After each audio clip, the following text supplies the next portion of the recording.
Assalamualaikum warahmatullahi wabarakatuh. Halo semuanya, kembali lagi di video aku. Kali ini aku akan berbagi video lagi terkait pengabdian masyarakat atau KKN, masih seputar itu, tentang job desk sekretaris. Nah, karena banyak teman-teman aku, khususnya adik-adik kelas, adik-adik tingkat yang mau KKN, tapi tugas sekretaris itu apa aja? Secara umum tugas sekretaris kan hanya mencatat aja, tapi kan apa yang dicatat itu mereka belum tahu gitu. Jadi aku di sini mau bahas terkait itu. Nah, sekretaris KKN ngapain aja sih? Nah, berdasarkan pengalaman pribadi, kebetulan aku juga kemarin sebagai sekretaris waktu di prosedur struktural kelompok KKN itu sebagai sekretaris gitu. Yang aku lakuin tuh ada 3 teman-teman berdasarkan pengalaman aku, yaitu pra KKN atau sebelum KKN, kemudian waktu pelaksanaan KKN, dan yang ketiga itu setelah pelaksanaan KKN. Nah, di pra KKN ini aku mencatat yang pertama daftar riwayat hidup anggota kelompok itu. Waktu itu aku ada 12 orang, jadi aku mintain daftar riwayat hidup mereka, mulai dari nama, tempat tanggal lahir, alamat, kemudian orang tua, sampai riwayat penyakit yang dia punya, terus pantangan makan yang dia nggak boleh dimakan tuh apa aja. Itu aku minta semua datanya. Supaya apa? Karena kita kan baru kenal, dan dipaksakan dalam satu kelompok itu harus saling kenal dalam waktu dekat, karena kita akan melaksanakan suatu kegiatan yang bersama-sama selama 40 hari itu. Jadi kalau kita nggak kenal sama teman-teman kita, anggota kita, ya gimana kita mau melaksanakan kegiatan tersebut? Seharusnya kita harus punya chemistry dulu sama mereka, seperti itu. Kemudian sisi lain dari kita meminta daftar riwayat hidup, siapa tahu waktu KKN dia ulang tahun. Nah, dimana ulang tahunnya itu kan jauh dari keluarga ya, sehingga kita bisa menggantikan momen-momen spesial itu bersama kita. Ibaratnya kita jadi keluarga kedua dia lah, yang nggak lupa sama hari bahagianya. Kemudian alamat itu juga penting, karena siapa tahu dari alamat tersebut satu daerah sama tempat KKN kita, ataupun masih satu daerah sama saudara-saudara kita, atau bahkan dia itu saudara kita gitu. Itu penting banget. Terus juga aku kan nyatet terkait pantangan makanan setiap anggota itu ya. Nah, untuk apa? Karena kan kita itu makannya dalam satu kelompok itu digabung gitu kan. Jadi nggak beli masing-masing. Jadi kita kan kalau mau masak itu mau nanya dulu requestnya makanan apa, terus kira-kira yang temen ini kita nggak suka makan apa, atau ada pantangan makan apa. Itu perlu banget supaya apa? Kita tuh saling menghargai gitu. Ada teman aku kemarin, aku nggak suka makan daging gitu kan, aku nggak suka makan sayur. Jadinya ya sebenarnya dia juga bisa menghargai teman-teman yang bisa makan sayur, sehingga dia beli lauk sendiri, atau kita belikan lauk khusus buat dia. Seperti itu dari uang kelompok itulah yang jelas ya. Jadi kita saling menghargai aja. Terus mencatat keperluan kelompok. Nah, mencatat keperluan kelompok ini kan kita sebelumnya akan survei ya teman-teman. Survei itu penting banget, itu perlu dimatangkan waktu survei itu. Kira-kira potensi alam yang ada di sana seperti apa, kemudian kondisi lingkungannya seperti apa, kondisi tempat tinggal kita seperti apa. Itu tugas sekretaris buat nyatetin itu gitu, harus telaten. Supaya apa? Karena keperluan yang akan kita bawa itu menyesuaikan sama kondisi yang ada di sana. Misalkan kita dapat tempat tinggal di sana yang rumah kosong, so otomatis kita bawa perlengkapannya yang lebih effort gitu kan, kayak bawa kasur, bawa perlengkapan masak, seperti itu. Kalau misalkan kita tinggal di rumah warga yang udah ada orangnya, toh kita paling tinggal bawa keperluan seperti keperluan pribadi, logistik pribadi gitu kan. Jadi beda. Jadi juga sekretaris di situ harus peka terhadap lingkungan yang ada di situ gitu. Kira-kira kita bawa ini nih, bawa ini, bawa ini. Nah, waktu itu aku juga sempet survei di sana tempat KKN aku tuh kayaknya perlu deh kita itu bawa tambang supaya apa, untuk jemur bajunya itu lebih enak gitu. Memang sih di sana tersedia tempat jemuran, tapi kan kita ini orangnya banyak dan bajunya juga satu orang bisa sampai 5 setel gitu kan sekali nyuci. Jadinya ya udah kita bawa aja yang sendiri supaya kita lebih nyaman aja gitu. Nah, setelah itu, setelah mencatat semua kondisi yang ada di sana, pulang dari survei, kita udah punya catatan tuh kondisinya seperti apa. Kita pulang dari survei itu mencatat keperluan kelompok seperti keperluan makan, keperluan dapur, keperluan mandi, keperluan dress code, terus apa ya, keperluan banyak deh, kayak pribadi-pribadi yang penting-penting tuh apa aja itu sama sekretaris harus direkomendasikan supaya apa, mereka bawaannya nggak mubazir gitu. Terus sekretaris juga ngerekap program kerja. Jadi sekretaris tuh bilang di grupnya, kita sudah survei nih dan kita sudah melihat kondisi lingkungan di sana, kira-kira program kerja kita yang akan kita laksanakan itu ini gitu. Kalaupun ada dari teman-teman yang mau nambahin program kerja atau mengurangi program kerja kita, ya monggo. Jadi tugas sekretaris itu ya mencatat hal-hal seperti itu gitu. Dan aku harap sih memang waktu pada saat survei KKN tuh kalian bener-bener matang ya. Jadinya itu kita mempersiapkan alat dan bahan dari kosan kita atau deket kampus kita yang istilahnya terjangkau harganya, itu lebih matang persiapannya gitu. Soalnya kalau kita udah sampai lokasi, aduh apa-apa nggak ada, apa-apa susah gitu, itu sangat menjadi kendala waktu kita melaksanakan program kerja itu gitu. Selanjutnya, tugas sekretaris tadi selain merekap program kerja, nah itu apa aja, tugas sekretaris juga merekap kelebihan dan kekurangan teman-temannya.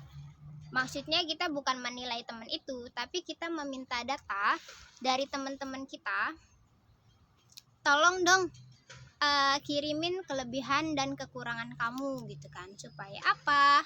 Supaya kita bisa bagi tugas. Nah, berdasarkan pengalaman aku, hal ini udah aku lakuin dan itu terjadi. Ketika teman-teman sudah melakukan pengiriman kelebihan dan kekurangannya, pada saat di lokasi kita diminta untuk ini ya, kamu tolong Mbak KKN jadi pemandu doa. Nah, kita lihat tuh, kita udah kenal sama teman-teman kita. Oh, yang punya kelebihan ini kamu, jadi kamu yang ini ya, minta tolong kami yang bertanggung jawab di sini gitu. Nanti ada lagi yang kelebihannya public speaking. Disuruh sambutan tuh, disuruh jadi MC gitu kan. Nah, itu yang punya kelebihan public speaking itu yang buat tugas di sana gitu. Nanti ada yang punya kelebihan di balik layar, itu yang lebih ekstra juga. Jadi nggak cuman yang di depan layar aja gitu yang disodor-sodorin gitu. Jadi yang di belakang layar juga, ya introvert itu juga perlu kreasikan, dikembangkan kelebihan-kelebihan introvert mereka itu gitu. Misalnya dalam hal perencanaannya, dalam hal skenarionya kira-kira gimana, kan itu nggak perlu ya kita ngomong di depan orang, yang penting kita ngomong aja sama teman-teman kita gitu. Nah, habis itu pra KKN selanjutnya, jika memang program kerja kalian tuh membutuhkan dana atau membutuhkan tenaga-tenaga ahli, silahkan persiapkan proposal pengajuan gitu. Kayak misalnya program kerjanya mau ngecek golongan darah satu kampung itu gitu. Dan kalian tuh kan misalnya dari pendidikan agama Islam atau ekonomi atau perbankan, itu kan gak ada keahlian dalam dunia kesehatan pengecekan golongan darah itu gitu. Jadi kalian butuh tenaga ahli. Nah, dari itu kalian bikin proposal pengajuan, entah pengajuan ke puskesmas ataupun ke klinik-klinik yang mau bekerja sama kalian. Nah, itu penting banget dipersiapkan oleh sekretaris membuat proposal pengajuan kerjasama waktu sebelum KKN dimulai. Kemudian juga sekretaris itu mempersiapkan kerangka laporan. Nah, kerangka laporannya dipersiapkan, kemudian jurnalnya, maksudnya mau bikin jurnal kan pastinya nanti ya. Jurnal pengabdian masyarakat itu dipersiapkan kerangkanya, kemudian kira-kira alurnya gimana. Waktu pelaksanaannya juga nanti waktu program kerja itu gimana, itu sudah ada bayangan.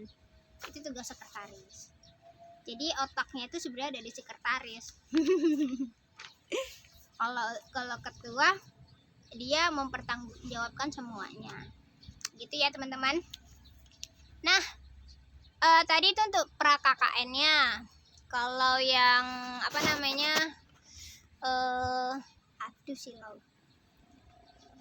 waktu pelaksanaan KKN-nya itu yang pertama mencatat jurnal harian. Nah, jadi mencatat jurnal harian ini untuk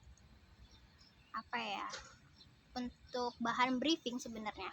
Untuk bahan briefing ketika ada permasalahan apa hari ini, kemudian penyelesaiannya gimana, terus ada kendala apa, kira-kira kedepannya gimana, itu tugas sekretaris mencatat jurnal hariannya.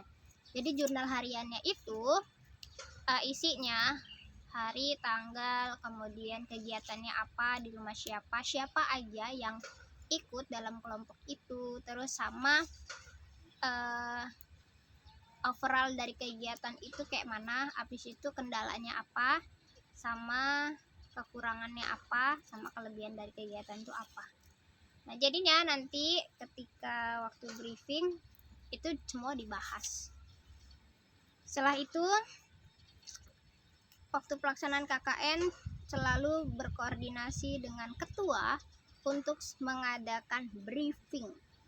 Nah, jadi kalau misalkan sekretaris sudah banyak janggalnya, itu sekretaris harus selalu bekerja sama dengan ketua.